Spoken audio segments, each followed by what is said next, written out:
Okay, let's continue. Now with prime numbers. So you all know what it is. So what is interesting is you can there's a function. It's called prime.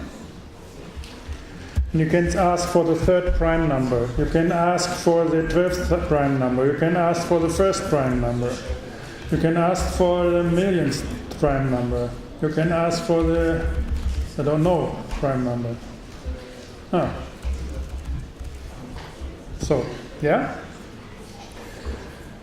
So, if you have these, then you can ask for the first 100 prime numbers as a list. So, that's good to know. And you can ask for the next prime number of 1000. Yeah? Good. So this is a nice function, and here you see what we have. We get primes from the first 200 primes. We make a picture of it. We want to make a picture of it, so we need, and this picture should be empty first. So we make this table as we had it. We're looking for the last prime. So if we let's do it by step and analyze it. So we have primes, 200 is these. So the last prime is this. So we can ask for the last prime, last of primes. It's 12, 20, 23. So now we want to have a table of 1223 zeros, as we had it with these random numbers on this without. So this is data. You can look for this. Data is producing all these zeros. So and then we want to have when there's a prime, we want to put that to 0. This is done here. So look at this. No.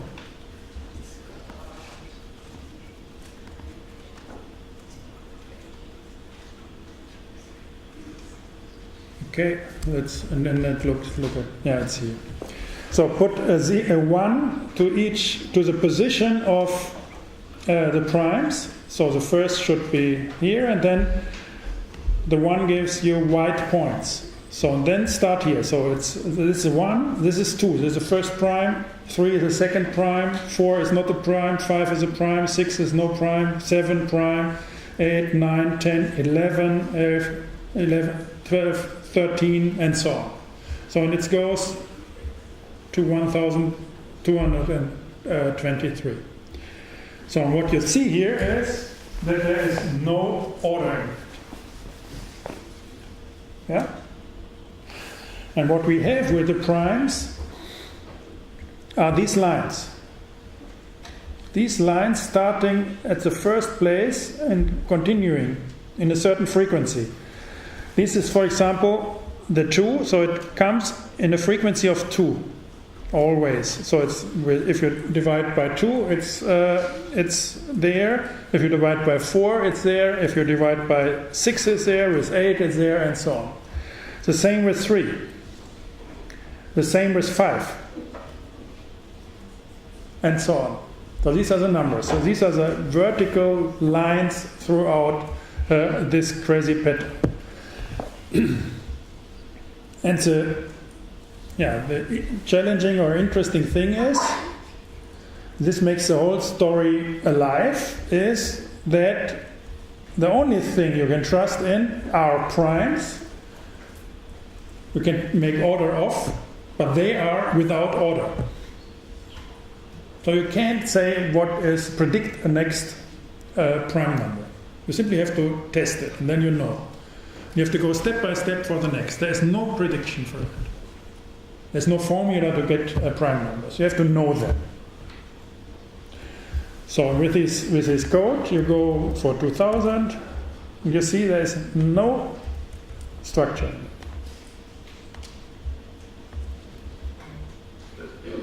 Nothing.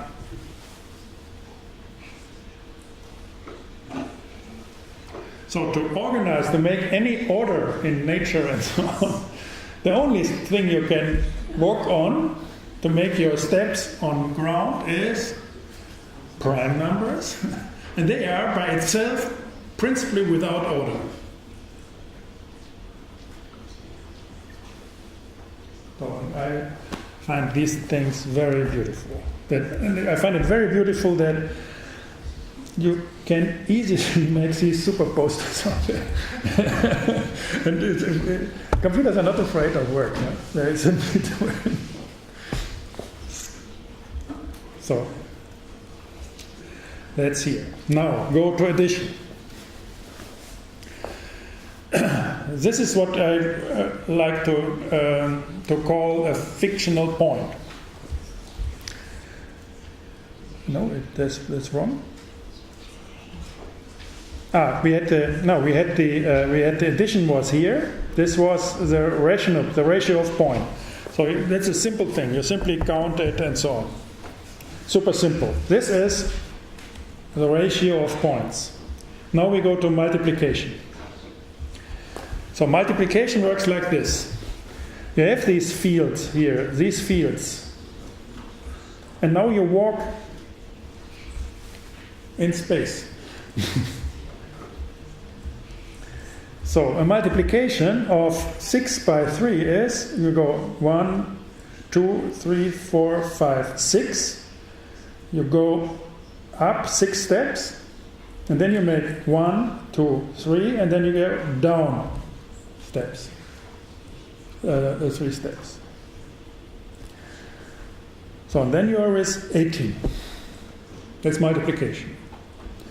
So you have the rational points, red and blue. This is what you know by addition. So this is what you can graph. And you have these fictional points of multiplication. So they are somewhere. They are not rational. They are not here. So this is multiplication.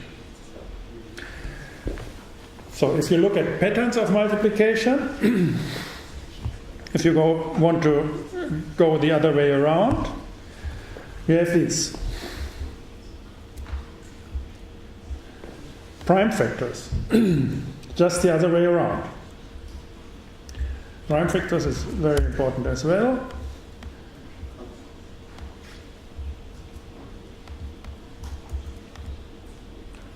Prime factors of 8. You see it's 2 by 2 by 2.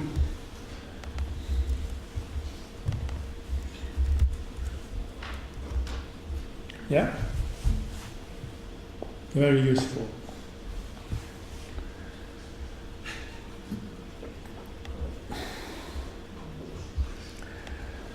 So, this is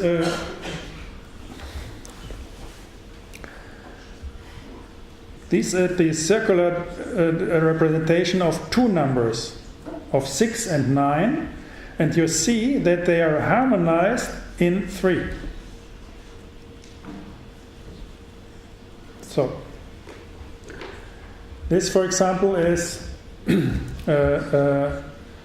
these are the numbers from 1 to 12. So this is a circular representation of this. It's the same thing, but circular.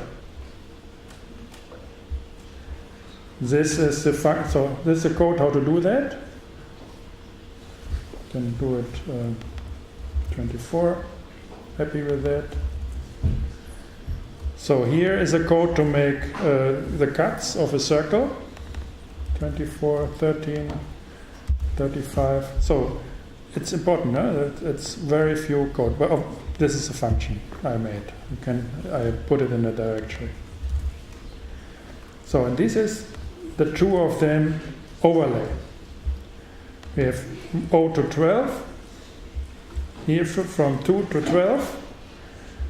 And then we have the length of 12, and we subdivide in 4 and in 6 to see these symmetries here.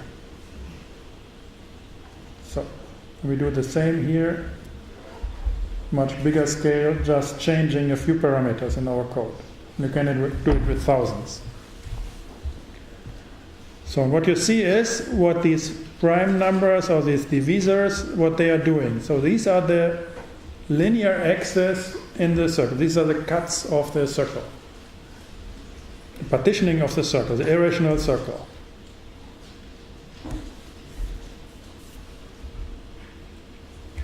So and this is done. Prime factor here with these kind of functions. So you have the prime factor, it's 150. You have 3 by 3 by 5 by 5.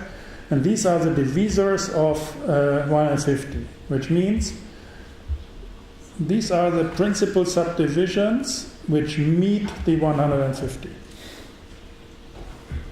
So these are the meet. So if you have a circle with 150, they are met by these axes. So they are somehow harmonized with these other numbers. So it's a little complicated to understand that. It's important that you see that this is a crazy setup of lines and circles, a nice crazy interface, yeah, interplay. Can you explain again what that represents? I don't understand. This one? Yes. This is a circle divided by 2, you see. This is a circle divided by 3, then the circle divided by 4, and radius 4, and so on. And it's a radius from 2 to 32. So I can make it to 12.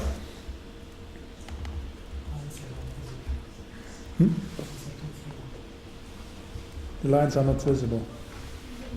Okay, there's a line. So we need the line a little. Yeah, have to go. Make it a little thicker. So this is the interplays of 2s and 3s in a circular representation. Then you go to 32. And it's very shallow, the lines.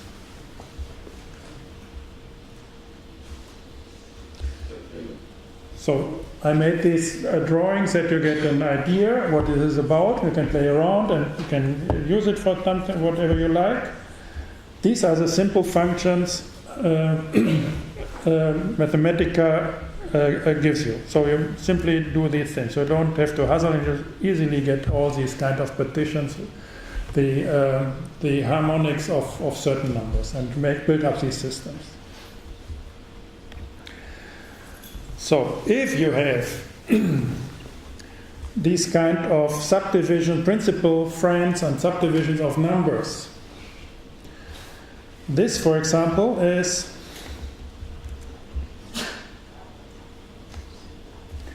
where do I have it?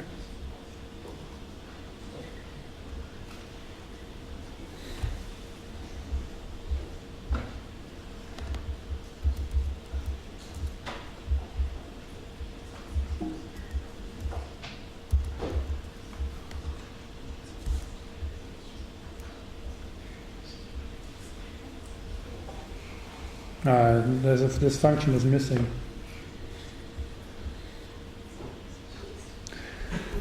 Okay, let's go here and say this is 2.2.2.3. I have to check it, and I will make an update with the files I give you.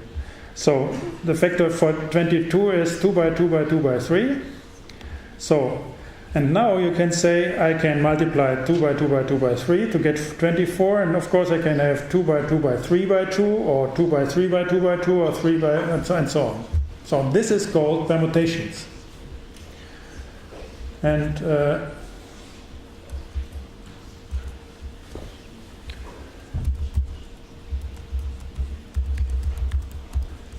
so and Mathematica is doing these permutations very easily. So you simply say, this is my list, give me all combinations of these elements. So then you see a permutation of all the same has only one combination. If you have 4, you get 24 combinations.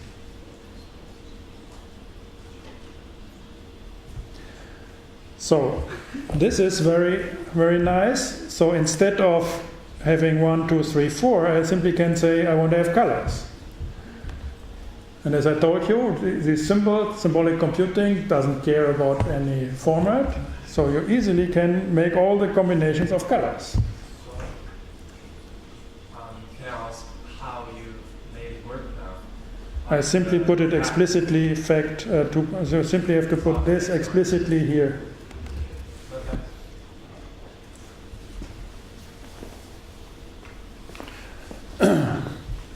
So take the colors here,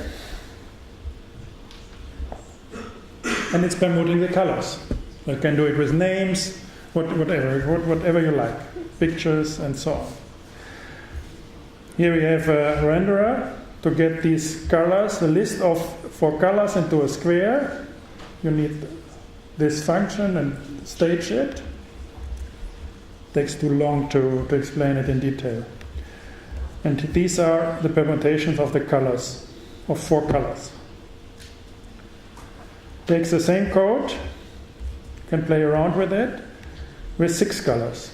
You see it's a lot of more permutations. So this is very useful for things. Combine a certain amount of ornaments of it and so on without repetition and these kind. So it's very useful for anything. Yeah. So in our case here, we have the 24, and this function here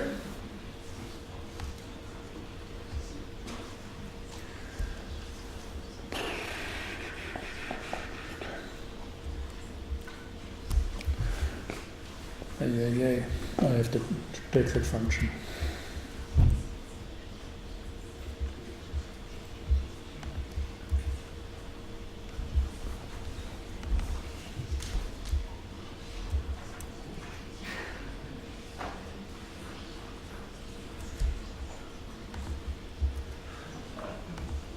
Here it is.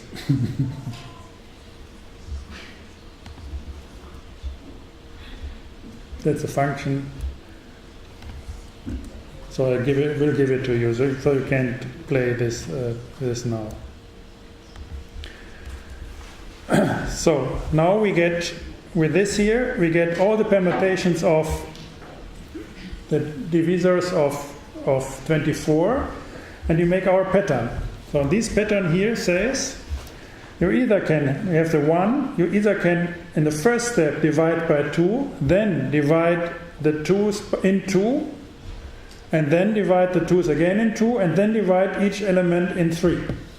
So these are rules to divide, to get to 24. To make a clear cutting in 24 pieces. The alternative is 2 by 2 by 3 by 2. And you get another pattern how it works. And here, 2 by 3 by 2 by 2, or 3 by 2 by 2 by 2. And you get these nice patterns.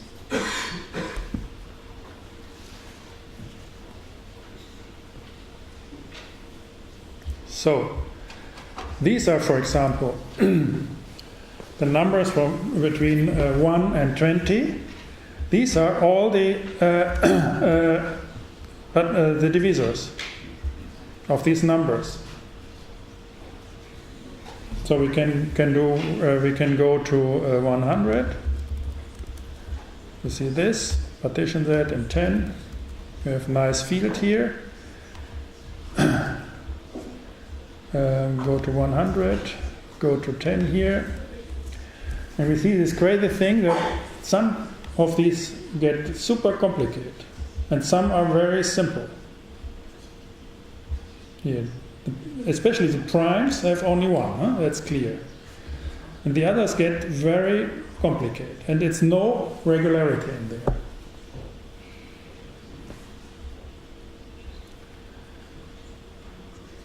These are the points. So the red ones are always cuts which are new. So if you cut it and then again and again, then these are new points, and the blue points are always inherited from a prime. So there are multiplicities of primes. And you see the pattern here is completely irregular. These are the crazy numbers. So the whole story is about that you have combinatorics, number theory on the waves. This is being able to move consistently within that, or reason about that, making operations on that. This irregularity and making order out within that. This is called combinatorics or number theory. And the inverse thing, we will have a separate lecture on that, is cryptography. So cryptography simply puts something somewhere and nobody can find it. That's it. If you don't know the way how to go there. So this is the key, and then you go to a certain place and then you can find it. If you don't, you can't find it. So this is with numbers around the paradoxes and the infinity. And then you see here, very nice, it's a golden ratio. It's an irrational number. Golden ratio. That's a symbol. So now you can say I want to have n, like with pi, or the first 100. So it's an irrational number, so it means this is infinite, never ending.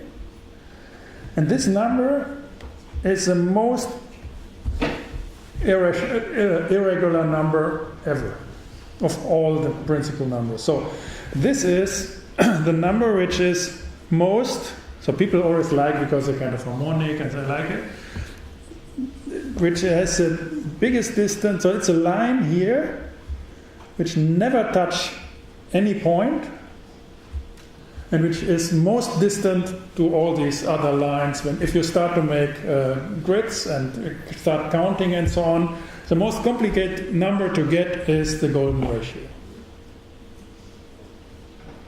Pi is super simple to get in comparison. So you're always very near. So this is the number which is most remote to any kind of type and cutting. So and if you put that, that's nice. You see it here. Now we take the golden ratio at the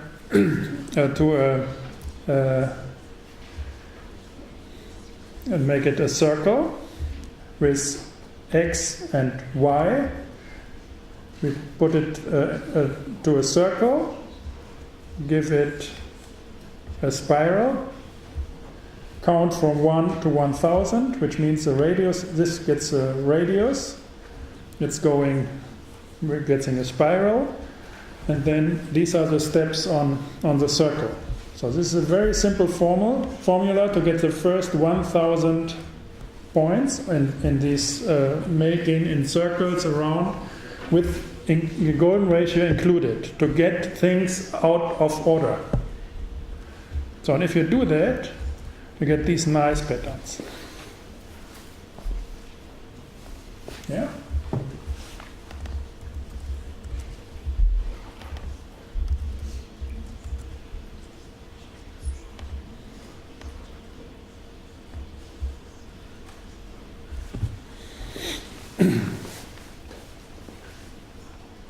It's the most unordered and the most disordered thing.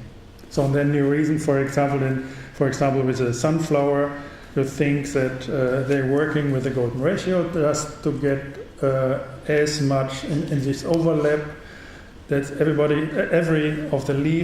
all of the leaves get as much sun as possible in comparison to in coexistence with the others. So if you have a certain order, then you always have, like this Moiré effects, you have always certain rhythms in getting a lot and not and so on. So you get these kind of Moirés which are preferring certain locations and others not. With these it's completely homogeneous. So, this is about division. Trying to get the proportions of numbers, the interplay of numbers and so on, getting them in a proper order. Here is about this is the graphics of that. You see, if I have this number here, an imaginary, a fictive point, and I want to get the divisors, this is, in this case it's 10, you go down and you either have the 5, you go here and have it 2 times, so it's 2, and go 1, 2, 3, 5, or you go 2 down, 5 here, and you're with 1. So 2 by 5, or 5 by 2. So you're falling down from this diagonal, and you're somehow moving within this field of numbers with a division, going back. Multiplication is going up and down, bridging. Division is going from here down. So, by division you always can take a point here, go down, and you have it. All the red points are there with division. So, now the cool part is, with root and with algebra, you can have any of these gray points and find that. And this is how it works. You know it from number. We introduce equality of 2. So we have 1 plus 4, logical equal, 2 plus 3, and then it's true. And you can have the same with 2 by 6 equals 3 by 9, and this is true. Yeah? You can have 4 by 12, it's true as well. So you have different kind of combinations. So this is if you put 2 of these ratios equal, this is about algebra. This means that you put here things in line. So for example, you can say 2 by 6 is 1/3 here. Or you can say 3 by 9, it's 1/3. So here we have 2 by 6 and 3 by 9 is on one line. And this line has 1/3. So it's 1 and 1, 2, 3. It's this point. So this point has on this line a lot of representations, an infinite amount of representations. So it's this line in between. So this is what Mathematica is doing. If you have 3 by 9, it's simply going down. 3 by 9. So you can have all the red points going down. So if you have a gray point in between, you don't see it. Next time I make it stronger. If you have a gray point in between, for example, if you have 18 to 30, you don't have a line.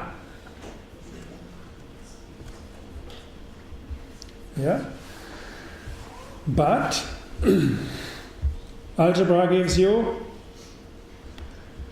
rules how to combine different lines of that. You can say 3/4 part 1 is 11/14. This is true again. So now go. So therefore, for example, you can say 1/4 plus 1/18 is 2/7.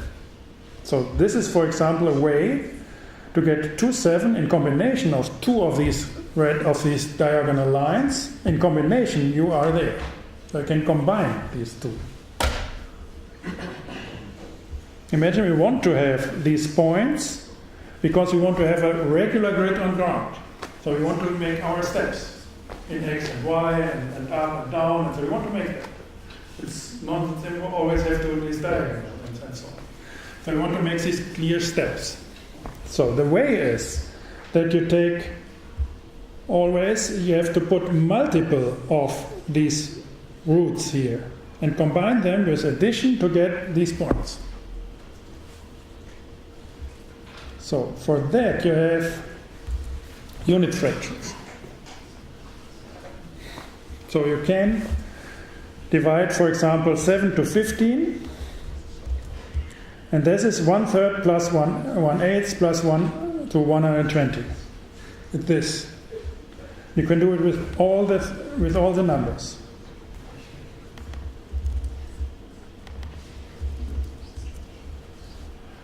So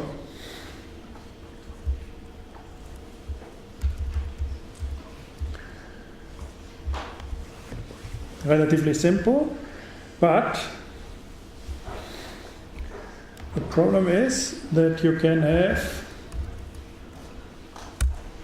that there are multiple of them.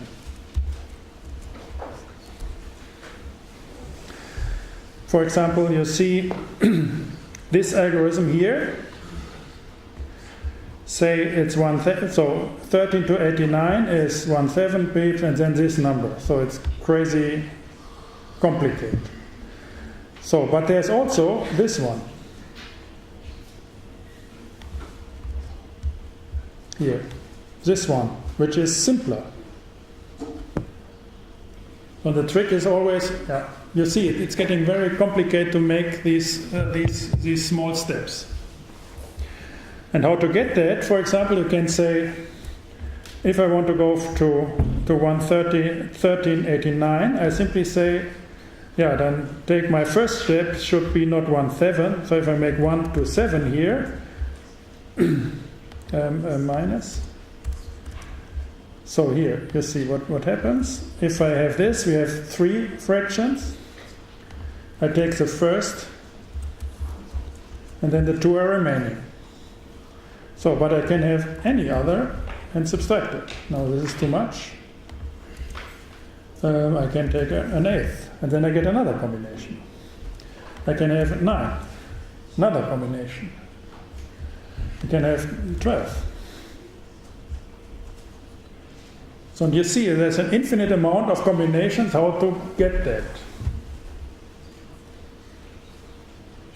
Combinations of lines, how to get these points.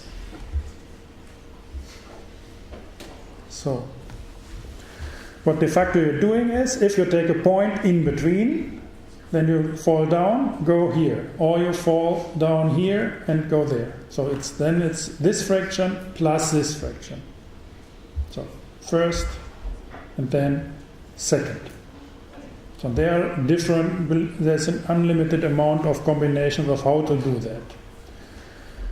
So if we have a grid, for example, here with 1, 1, counting the first value to 6, the second value from 1 to 12, so this is an array.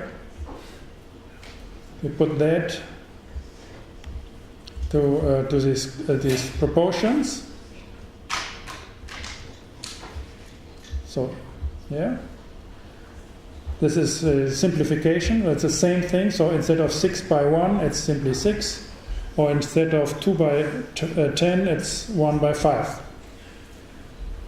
So you see, it's complicated to find. Here it's easy to find the regularity. Here it gets complicated. So just to make these steps, you see how to calculate that in fractions of a circle. This is one thought. And these are the algorithms to make the step, to make a line. So what they are doing is these algorithms, and this is from Egypt, it was 5,000 years old. This is how they did it, to measure fields and so on. It's complicated. to make to get a sphere and a circle to a ground. So then they have a lot of tricks how to simplify that and so on. But this is how to make measurements on a line, to get things by numbers. So but what you are doing is, and then we start that always, this is what, with this you're abstracting from the problems of the local. So we always talk about local and then genius loci, then we want to go with the individual and so on. So these are individual problems. Yeah?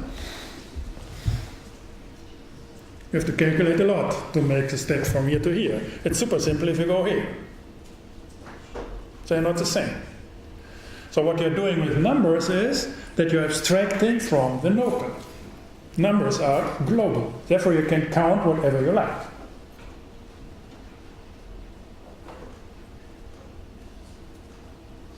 So you're abstracting from the paradox. The paradox that there is no order. So with calculation, you're able to overcome this disorder and establish a global order of bringing things into proportion, whatever they are, and wherever they are. So that's a simple game of it. So it's not this important that you understand it. The key problem, this is what I want to tell you, is that you get a sensibility of what this is about. And if you meditate a little about that, then this talking about locality or globalization and these things, you have to understand that there is nothing else than these numbers. And they're global. Globalization is a certain attitude towards numbers. So I told you that the numbers are with the waves. So then there is a clear attitude and then I told you with the gnomon and so on. So what globalization is. And you can talk about these things. You can talk about what machine intelligence is, because this is with the numbers, it's encapsulating the numbers and so on. It's just these games. And the old Egyptian guys had the same problems like us. So you don't need to know all these stories. So you have to get an idea that it's like that. So it's super complex, and it's not a lot to learn. It's a lot to think about these things. And to take very small discrepancies serious. So look at these patterns, look what it is, and so on. If you want to, what is it? People say, yeah, that's the beauty of nature. It's nothing, yeah? But what is it? Doesn't help. And then drawing always sunflower patterns, yeah? That doesn't help. Okay, my talks are about these things. So now,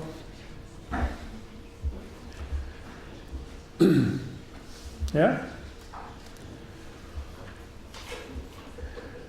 Being able to move freely in this planar space, in between the irrational lines.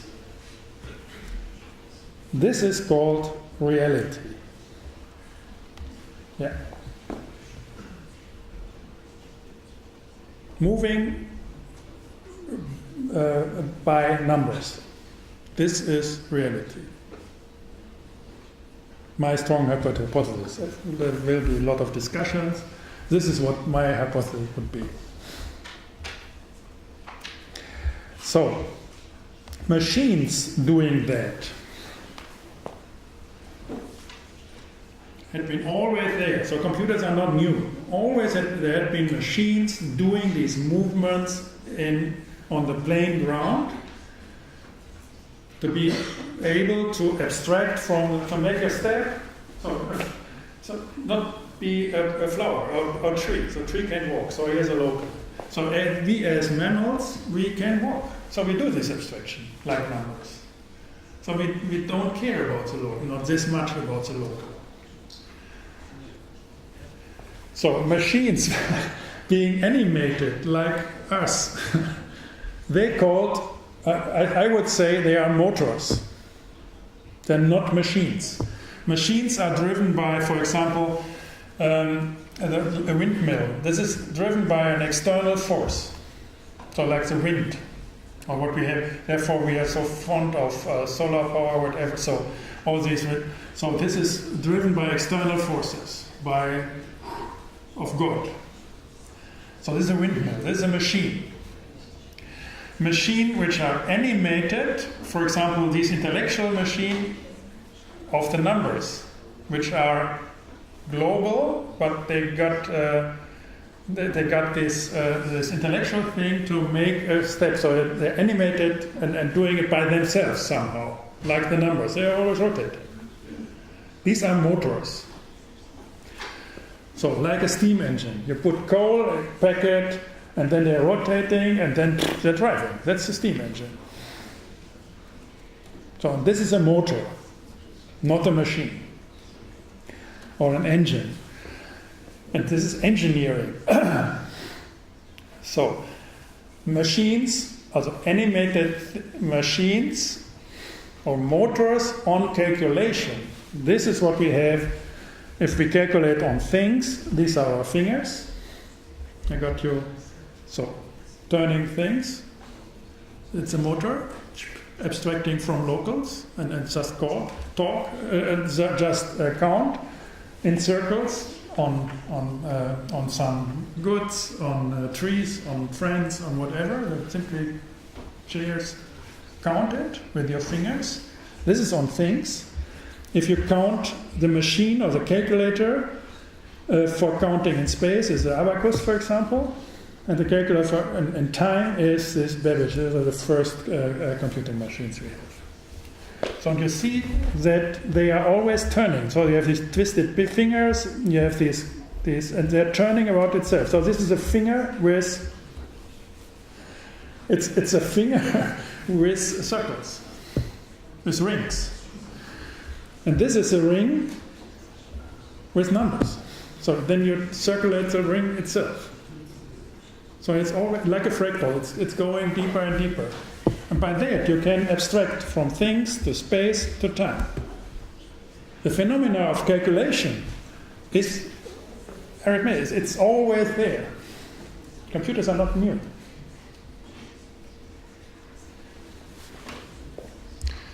So, yeah, it's a little now in architecture. So if we are positioned here in this space and we want to harmonize somehow, therefore imagine you are here, so you want to harmonize and talk with people and so on.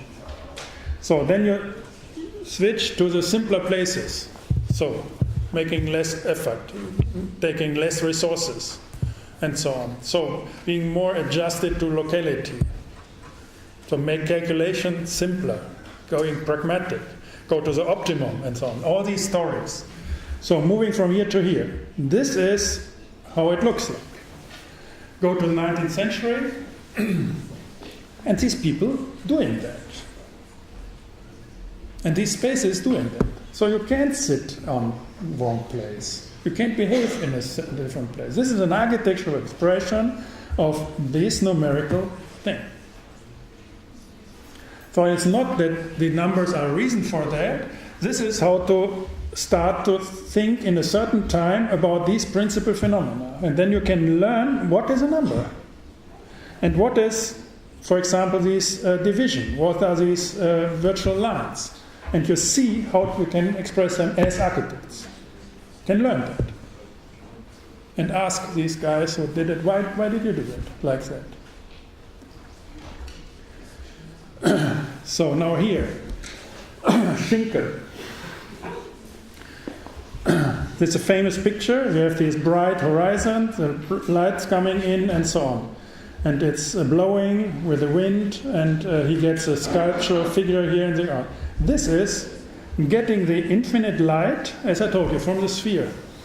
The bright sphere, getting this light is just the inverse of this is the architectural expression of the inverse of the gnomon, of this dead statue. It's the inversion of the statue, of the column of a building. So the bright light from the horizon is coming, you get synchronized as elements here, yeah, to a common ground. And it looks like this. There are 1,000 others, but this is what you can read. And this is how people, masters, articulated them. Same time, same architect. This is the internal thing. So this is how to behave internally with all the fictions and the virtual and so on. How to organize it and orchestrate it, how they did it. This is how to get that in shape. So this is a facade. And the facade is exactly this. And you see how these internal things, they are orchestrated in a harmonical, real line. So this is what we call construction. Here is the architecture, one architecture expression of that. Look at the buildings from Renaissance and you will see it's completely different, just the other way around. We will have that later as well.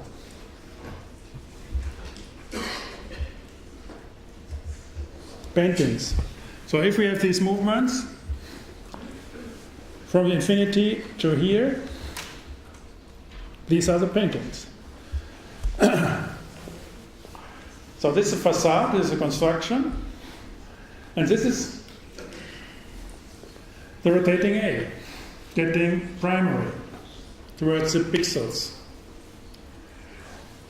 So these are eyes, yeah? Intellectual eyes getting sensible. So this is an alien landed on our planet and looking what's going on there.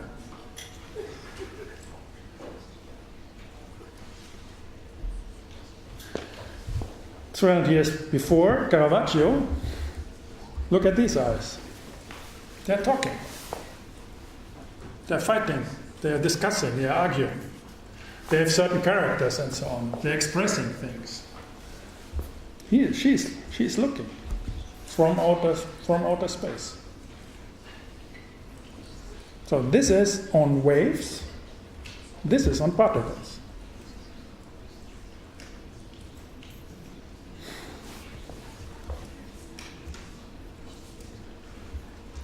Okay. We have these things here. Medieval age. These are eyes looking. These are eyes talking.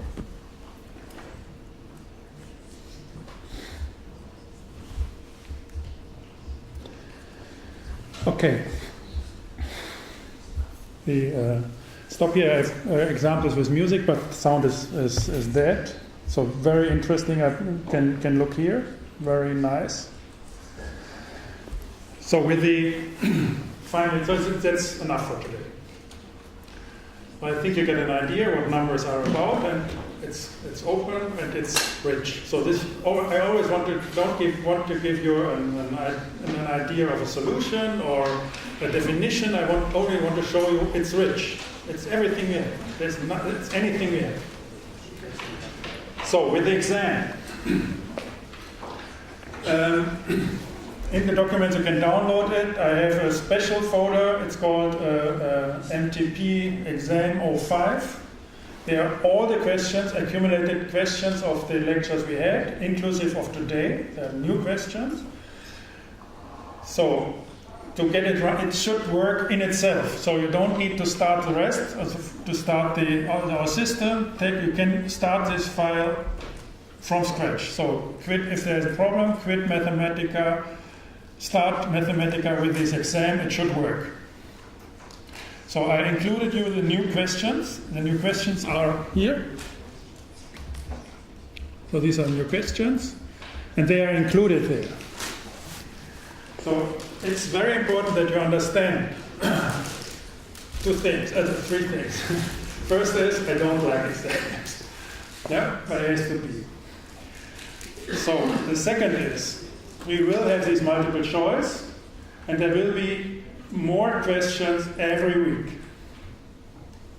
So at the end, you will have 500 to 800 questions. So there's no way not to learn them at least by heart. Yeah? So we will try, it's very important to do it automatically here in the hall. If this is not working, we will, so because it's getting crazy or you're cheating too much or whatever. So if this is not working, we will assure that you make a proper test. So there's no way around to learn that. So I'm responsible for that you learn certain things, and I have to make exams. And I think the most proper way is to, in my understanding for what I'm telling you, is that you learn hear these things, and the exam, the best thing is simply learn my turnings of concepts, and learn my concepts, and I want to do it like in a driver's license thing.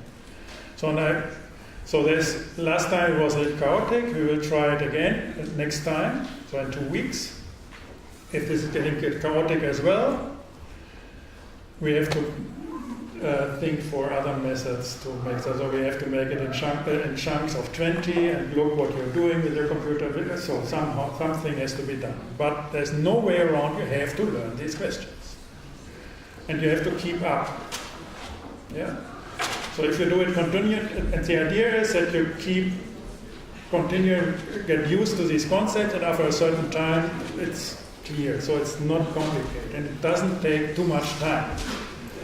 So your schedule is 1.5 hour lecture, 1.5 hour learning per week. This is what is the time slot for this field, and it should work like that. So I try to do it smoothly. If it doesn't work, we have to find other things. So you really have to learn.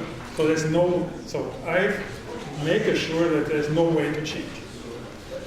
So we have to get used to it, you and me the first time, but learn these questions. This is what I want to do, yeah? Okay, we will see a lot of you, 1/3 I think, in our seminar week with Vectorworks. To all the others, have a good week next week, and see you in 2 weeks.